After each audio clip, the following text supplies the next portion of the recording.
மாரடைப்பால உயிரிழந்த நடிகர் டேனியல் பாலாஜி தமிழ் சினிமாவுல தன்னோட தனித்துவமான நடிப்பால ரசிகர்கள் மனசுல ரொம்பவும் இடம் பிடிச்சவர் தான் டேனியல் பாலாஜி.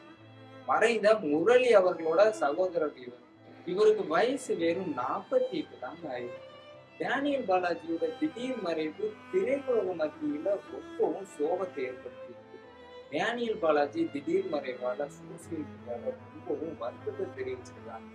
வில்லன் நடிகரான டேனியல் பாலாஜிக்கு சிகரெட் அடிக்கிற பழக்கமும் தண்ணி அடிக்கிற பழக்கமும் இருக்கிறதா சொல்லப்படுது. அதையெல்லாம் விட்டுட்டு ஆன்மீகத்துல அதிக நாட்டத்தை செலுத்திட்டு வந்த நடிகர் டேனியல் பாலாஜிக்கு சமீப காலமாவே சினிமாவுல அவ்வளோக்கா வாய்ப்பு கிடைக்காதனால அவருக்கு உடல்நல பிரச்சனை ஏற்பட்டிருக்கிறதா சொல்லியிருக்காங்க. சித்தி சீரியல்ல தான் இவரு டேனியல் பாலாஜியா அறிமுகமாயிருக்காரு. அதனாலதான் பலரும் அவர் டேனியல் பாலாஜி போயிட்டு காக்க காக்க, வேட்டையாடு விளையாடு, பொல்லாதவன், வடச்சென்னை உள்ளிட்ட படங்கள்ல அவரோட நடிப்பை இன்னும் புகழ்ந்து பேசிக்கிட்டு இருக்காங்க. இதை தவிர்த்து பைரவா, வடச்சென்னை இப்படின்னு பல படங்கள்ல நடிச்சுக்கிட்டு இருக்காங்க. இவரோட குரலுக்கு பெரிய ரசிகர் பட்டாலுமே இருக்கு. அந்த அளவுக்கு இவர் வில்லத்தனத்துக்கு பெயர் போனது.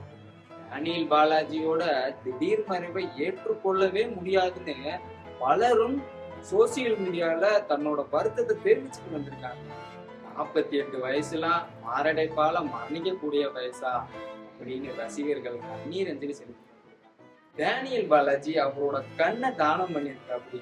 என்னதான் சினிமாவில் வில்லனா இருந்தாலும் அவர் இறந்த பிறகு அவரோட கண்ணை தானம் பண்ணியிருக்கிறதா எல்லாரும் பாராட்டிக்க நடிகரும் சகோதரருமான முரளி 2010ஆம் ஆண்டு மாரடைப்பால உயிரிழந்தாரு. ஒரு டேனியல் பாலாஜியும் மாரடைப்பால